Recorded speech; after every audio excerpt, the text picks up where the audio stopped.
pada akhirnya jasad itu tuh dikembalikan ke permukaan dan ditemukan sama orang tuh ada kayak bekas gigitan di bagian sumsum tulang belakangnya itu.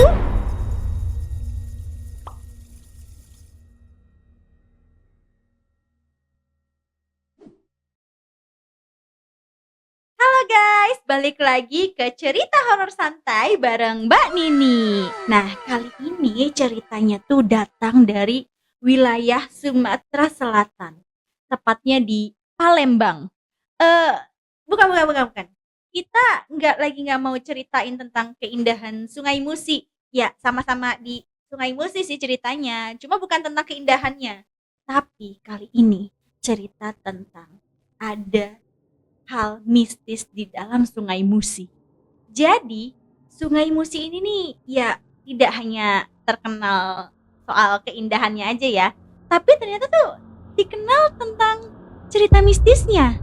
Di dalam Sungai Musi ini ternyata ada tempat tinggal makhluk astral bernama Antu Banyu. Tapi si makhluk yang bernama Antu Banyu ini nih nggak cuma horor aja. Antu Banyu ini nih punya cerita sisi lain yang berkaitan tentang ekologis dan lingkungan alam. Nah, kalian pasti penasaran kan sama seluk-beluk Antu Banyu ini kan?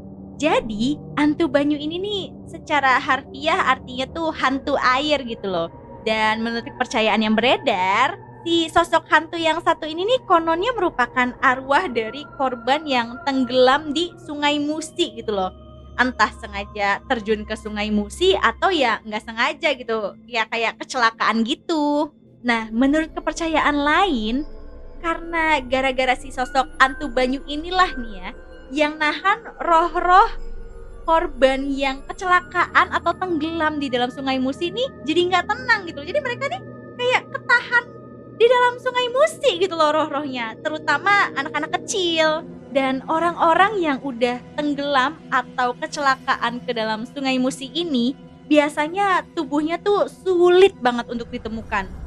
Dan kalaupun mau ditemukan, mereka biasanya butuh bantuan orang-orang pinter untuk nemuin jasad orang yang tenggelam di Sungai Musi ini. Jadi kalau ada yang tenggelam ke dalam Sungai Musi, ini mereka akan minta bantuan pawang atau orang pintar untuk menemukan jasadnya. Dan kalau menggunakan jasa pawang ini atau orang pintar ini, itu nanti jasadnya tuh perlahan-lahan akan muncul ke atas permukaan. Nah, diyakini disitulah tempat mereka tenggelam gitu loh. Jadi mereka tuh muncul di mana titik mereka tenggelam.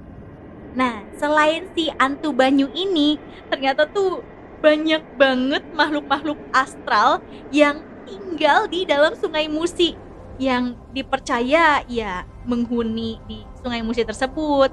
Antara lain tuh ya kayak ada buaya putih, ular raksasa, terus juga ada iwak tapa, dan juga tuh ada sesosok monyet air atau si amang aik gitu. Dan gara-gara sosok-sosok astral inilah yang bikin warga sekitar itu untuk gak mau atau enggan banget gitu loh nongkrong di Sungai Musi tuh, di tepi Sungai Musi tuh malam-malam gitu. Dan ada kisah nih ya, ada pengalaman dari warga sekitar di mana untuk kehadiran kayak sosok si Antu Banyu nih ternyata nih lagi ada gitu loh, lagi muncul gitu loh, dia tuh lagi menampakkan dirinya gitu loh. Jadi tuh ada tanda-tandanya gitu.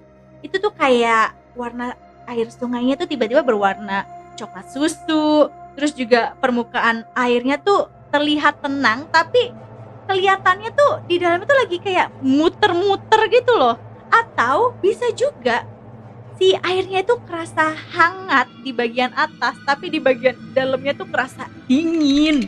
Jadi sosok Antu Banyu ini nih ternyata ada awalnya, ada asal usulnya. Nah, ceritanya itu dia seorang putra mahkota yang mendapatkan kutukan. Ya, kutukannya itu kulitnya tuh berbau busuk gitu. Dan ya namanya putra mahkota ya, dia kan gimana ya? Kan aduh, aku putra mahkota masa aku punya penyakit gitu kan. Dan dia ingin kutukan tersebut tuh hilang. Dan kutukan itu tuh bisa hilang kalau si putra mahkota ini nih menemukan jodohnya. Tapi ada syaratnya. Kalau si putra mahkota ini ingin menemukan jodohnya, haruslah si perempuan ini lahir tanpa ari-ari. Jadi ya si ceweknya ini yang ingin jadi jodohnya putra mahkota harus lahir tanpa ari-ari. Singkat cerita, adalah seorang putri dari kerajaan tetangga yang memenuhi syarat nih ya, dia lahir tanpa ari-ari gitu kan, yang akhirnya ingin dinikahkan dengan si putra mahkota ini. Tapi si putri ini ternyata nggak tahan dengan bau busuk sang putra mahkota gitu, hingga akhirnya dia memutuskan untuk terjun ke sungai. Nah, sang putri inilah yang diyakini sebagai sosok Antu Banyu. Dan si Antu Banyu ini ternyata punya ciri-ciri khusus gitu ya. Jadi ciri-cirinya ini ya berbau busuk dan juga amis gitu.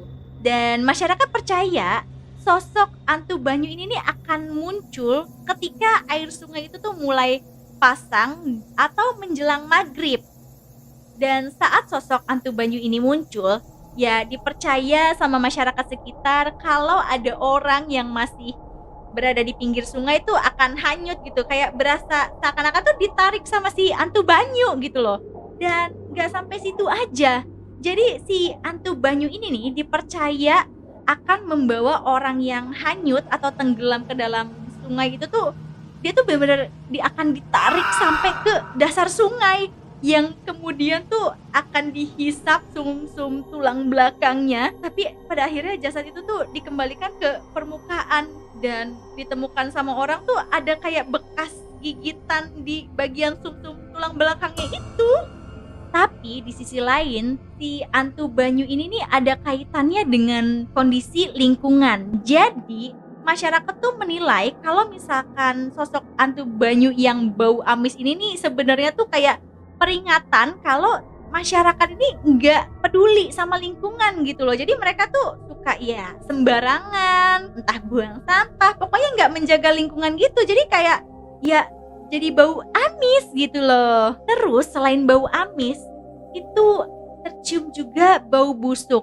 Nah, tapi menurut masyarakat ada yang percaya kalau bau busuk itu tuh ditimbulkan bukan semata-mata karena si Antu Banyu ini nih datang gitu loh. Ya, melainkan karena hasil dari limbah yang dibuang ke sungai. Jadi makanya itu kenapa bau busuk gitu.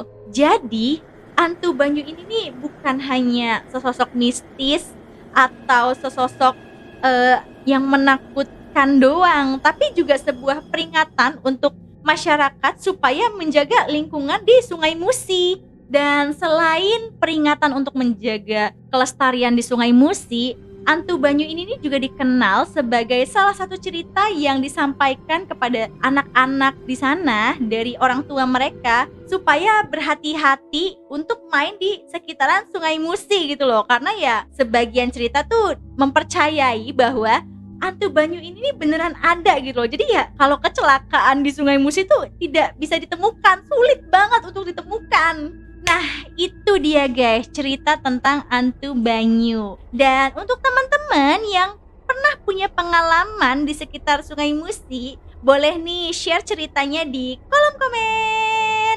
Dan untuk kalian yang punya cerita horor, bisa juga nih DM ke Mbak Nini ya, supaya ya Mbak Nini cerita ini di sini dan bikin semua orang jadi takut. Dan untuk kamu yang suka sama cerita horor santai, jangan lupa like, komen, subscribe, dan share video ini supaya kita bikin semua orang jadi takut. So, see you next video and bye-bye!